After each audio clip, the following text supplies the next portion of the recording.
पहले दिन ही यमुना को लेकर बीजेपी सरकार का एजेंडा साफ। दिल्ली की मुख्यमंत्री रेखा गुप्ता ने पूरी कैबिनेट के साथ वासुदेव घाट पर यमुना आरती की, यमुना की साफ सफाई का जायजा लिया। शपथ के तुरंत बाद एक्शन में दिल्ली की मुख्यमंत्री रेखा गुप्ता सचिवालय जाकर कार्यभार संभाला। वीरेंद्र सचदेवा, भजन पांडा समेत कई बीजेपी नेता रहे साथ। मुख्यमंत्री के कार्यभार संभालने के दौरान मौजूद रही पूरी कैबिनेट। सीएम रेखा गुप्ता ने अपने मंत्रियों के साथ विक्ट्री साइन दिखाए।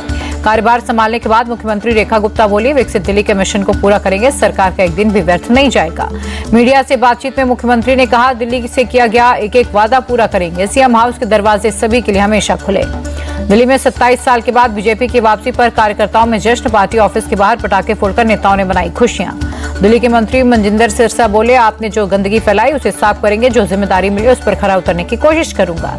रेखा गुप्ता को ओपी धनखड़ ने दिया 501 रुपए का शगुन। हरियाणा की बेटी के हाथ दिल्ली की कमान मिलने पर शगुन देकर किया सम्मान। प्रवेश वर्मा ने मंत्री पद के लिए शपथ। नई दिल्ली से अरविंद केजरीवाल को चुनाव हराया। सीएम पद के प्रबल दावेदार माने जा रहे थे प्रवेश वर्मा। दिल्ली के पूर्व मुख्यमंत्री साहिब सिंह वर्मा के बेटे हैं। मनजिंदर सिंह सिरसा ने मंत्री पद के लिए शपथ। रजौरी गार्डन से तीसरी बार विधायक चुने गए। बीजेपी के नेशनल सेक्रेटरी भी रह चुके हैं। पंजाब चुनाव में बीजेपी के लिए सिरसा अहम होंगे। जनकपुरी से पहली बार विधायक चुने गए आशीष सूद ने भी ली मंत्री पद की शपथ। बीजेपी का पंजाबी चेहरा है। आशीष सूद गोवा और जम्मू कश्मीर के सह प्रभारी रहे हैं। बीजेपी के प्रदेश महासचिव भी रह चुके हैं।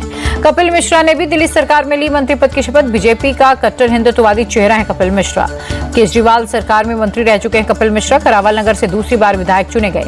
रविंद्र इंद्रजात सिंह भी दिल्ली सरकार में शामिल। दिल्ली बीजेपी के बड़े दलित चेहरों में गिने जाते हैं। पवाना हैं। विकासपुरी से पहली बार विधायक चुने गए पंकज कुमार सिंह ने ली मंत्री पद की शपथ। बिहार में बक्सर के रहने वाले हैं।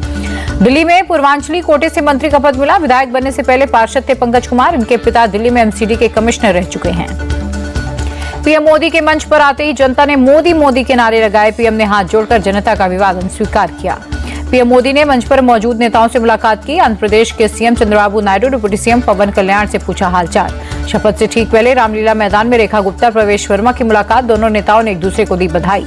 कैबिनेट मंत्री पद की शपथ लेने के बाद प्रवेश वर्मा बोले, जो जिम्मेदारी दी गई है उसे ईमानदारी से निभाऊंगा।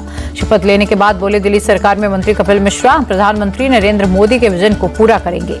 यूपी के सीएम योगी आदित्यनाथ ने रेखा गुप्ता को दिल्ली की नई मुख्यमंत्री बनने पर दी बधाई। ट्वीट कर लिखा, पूरा विश्वास है डबल इंजन सरकार में दिल्ली का तेजी से विकास होगा। केंद्रीय मंत्री शिवराज सिंह चौहान ने दिल्ली की मुख्यमंत्री रेखा गुप्ता को दी बधाई। का प्रधानमंत्री मोदी के मार्गदर्शन में विकसित दिल्ली बनाने में कोई कसर नहीं छोड़ेंगी। शपथ ग्रहण में आम आदमी पार्टी की राज्यसभा सांसद स्वाति मालिवाल भी शामिल हुई। रेखा गुप्ता से मुलाकात कर मुख्यमंत्री बनने पर दी बधाई। शपथ से पहले रेखा गुप्ता ने रोड शो निकाला। बड़ी संख्या में शामिल हुए समर्थक। शपथ से पहले मरघट वाले हनुमान मंदिर पहुंची रेखा गुप्ता। दर्शन कर बजरंग बली का आशीर्वाद लिया। रेखा गुप्ता की सुरक्षा बढ़ाई गई। केंद्र ने जेड श्रेणी की सुरक्षा दी। 22 पुलिसकर्मी सुरक्षा में रहेंगे तैनात। संजय राउत ने बीजेपी पर दूसरी पार्टी की सरकारों के साथ असहयोग का आरोप लगाया। बोले, केजरीवाल सरकार को यमुना की सफाई में केंद्र ने नहीं दिया है सहयोग। शपथ ग्रहण के बाद एनडीए शासित राज्यों के मुख्यमंत्रियों की बैठक। इंपीरियल होटल में पीएम मोदी के साथ की मीटिंग। एनडीए नेताओं की मीटिंग में बिहार, बंगाल, यूपी जीतने का संकल्प। एनडीए नेताओं ने कहा, दिल्ली की तरह हर चुनाव में होगी एनडीए की जीत। एनडीए नेताओं ने प्रधानमंत्री मोदी से कहा, 2 साल में जहां भी चुनाव होंगे विपक्ष को हराएंगे। मोदी बोले, एकजुट होकर विकसित भारत के लिए काम करना होगा। यूपी विधानसभा वित्त वर्ष 2025-26 के लिए बजट हुआ पेश। वित्त मंत्री सुरेश खन्ना ने 8,08,736 करोड़ रुपए का बजट पेश किया। बजट में मध्य प्रदेश, राजस्थान की तर्ज पर पहली बार प्रतिभाशाली छात्राओं को फ्री स्कूटी देने का ऐलान। युवाओं को ब्याज मुक्त लोन भी मुहैया कराएगी सरकार। वित्त मंत्री सुरेश खन्ना ने 92,919 पदों पर भर्ती का ऐलान किया। आवासीय स्कूलों में 100 की जगह अब 1,000 बच्चों का होगा एडमिशन। बजट में 4 नए एक्सप्रेसवे बनाने का ऐलान। लखनऊ में एआई सिटी बनाने की घोषणा। बजट के पहले योगी कैबिनेट की बैठक। सीएम योगी की अध्यक्षता में महत्वपूर्ण निर्णयों पर लगी कैबिनेट की मोहर। यूपी बजट को लेकर शिवपाल यादव बोले, ये बजट एक बड़े घोटाले की पटकथा है। जनता के हित में नहीं है ये बजट। गुजरात के वित्त मंत्री कानूभाई देसाई ने पेश किया बजट। 3,70,250 करोड़ के बजट में किसानों और कृषि क्षेत्र के लिए अहम घोषणाएं। रायबरेली के दौरे पर कांग्रेस सांसद राहुल गांधी अपने संसदीय क्षेत्र में छात्रों से बातचीत की। रायबरेली के चुरवा हनुमान मंदिर पहुंचे राहुल गांधी। मंदिर में दर्शन कर लिया बजरंग बली का आशीर्वाद। राहुल गांधी रायबरेली के जगतपुर भी पहुंचे। राणा बेनी माधव सिंह की मूर्ति का अनावरण किया। रायबरेली में राहुल गांधी ने साधा यूपी सरकार पर निशाना का उत्तर प्रदेश की सरकार युवाओं को नहीं दे रही रोजगार, इसकी सच्चाई को मानना होगा। रायबरेली में राहुल गांधी ने मायावती को लेकर बड़ा बयान दिया, कहा हम चाहते थे बहन जी कांग्रेस के साथ लड़े चुनाव, आती तो बीजेपी कभी नहीं जीतती। राहुल गांधी के बीएसपी के साथ चुनाव लड़ने वाले बयान पर मायावती का जवाब, कहा बीएसपी से गठबंधन की बात करना कांग्रेस का दोगलापन, कांग्रेस के साथ आने पर बीएसपी को हमेशा नुकसान हुआ। राहुल गांधी पर बीजेपी का अटैक, रविशंकर प्रसाद बोले राहुल गांधी ने विदेशी सरकारों से पैसा लेकर नरेंद्र मोदी को चुनाव में हराने की साजिश रची। रविशंकर प्रसाद बोले अमेरिका से मिले पैसे से मोदी को हराने की साजिश रचते थे, पैसे के लेन देन के सबूत के तौर पर एक ऑडियो भी सुनाया। आंध्र प्रदेश के सीएम चंद्रबाबू नायडू ने कृषि मंत्री शिवराज सिंह चौहान के साथ वर्चुअल बैठक की, कृषि और ग्रामीण विकास योजनाओं के क्रियान्वयन और प्रगति पर चर्चा। महाकुंभ पर सीएम ममता बनर्जी के बयान को लेकर बीजेपी का हल्ला बोल, बीजेपी नेता शुवेंदु अधिकारी ने कोलकाता में विधायकों के साथ किया प्रदर्शन। पश्चिम बंगाल के नेता प्रतिपक्ष शुवेंदु अधिकारी का ममता पर निशाना, का 10 साल पहले मरने वाले हज यात्रियों को ममता ने दिया था 10 लाख रुपए, महाकुंभ भगदड़ के दौरान मरने वालों को दे उतनी ही राशि। महाकुंभ जाने के सवाल पर राहुल गांधी ने नमस्कार कहकर निकले, रायबरेली में पत्रकारों ने पूछा था सवाल। प्रयाग महाकुंभ पहुंचे केंद्रीय मंत्री गिरिराज सिंह, बोले राज्य में सरकार ने शानदार व्यवस्था की, हर जगह साफ सफाई, इससे बेहतर व्यवस्था नहीं हो सकती।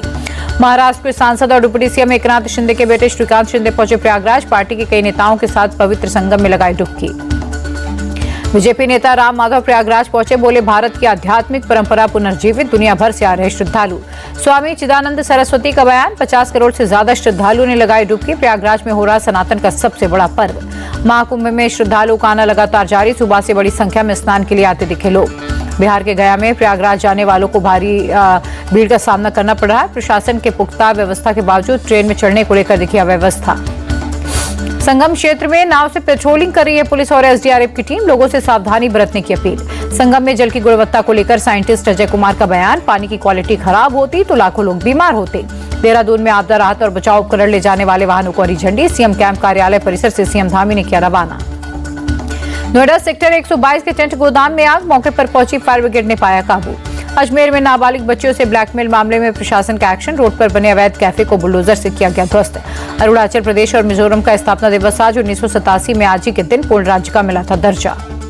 मध्य प्रदेश में छत्रपति संभाजी पर बनी फिल्म छावा होगी टैक्स फ्री घोषित, सीएम मोहन यादव ने ऐलान किया। मुंबई में फिल्म छावा का स्पेशल स्क्रीनिंग, महाराष्ट्र के governor deputy CM Eknath Shinde सहित फिल्म इंडस्ट्री के कई कलाकार रहे शामिल। शिमला के नरकंडा में स्कीइंग करने पहुंच रहे लोगों के बीच छाई मायूसी, कम बर्फबारी होने से लोग नहीं कर पा रहे स्कीइंग की प्रैक्टिस। हिमाचल प्रदेश की लाहौल और स्पीति में ताजा बर्फबारी से कड़ाके की ठंड लौटी। जम्मू कश्मीर के कुपवाड़ा में बर्फबारी, सड़क से लेकर पहाड़ तक बिछी बर्फ। आध्यात्मिक गुरु और ईशा फाउंडेशन के संस्थापक सदगुरु जग्गी वासुदेव से मिले कर्नाटक के डिप्टी सीएम डीके शिव कुमार, पत्नी उषा शिव कुमार भी रही साथ। गिरावट के साथ बंद हुआ शेयर बाजार, सेंसेक्स 203 और निफ्टी 19 अंक गिरकर बंद। अमेरिकी डॉलर के मुकाबले 33 पैसे मजबूत हुआ रुपया, एक डॉलर की कीमत 86.65 रुपए 65 पैसे रही। ऑनलाइन पेमेंट ऐप गूगल पे का बड़ा ऐलान, कार्ड के जरिए पेमेंट करने पर एक्स्ट्रा टैक्स लगाने की घोषणा की। टेस्ला की कारों की भारत में एंट्री, अप्रैल में जापान के मैन्युफैक्चरिंग के बाद भारत में होगी एक्सपोर्ट, हर साल 8,000 कारें एक्सपोर्ट करेगी कंपनी।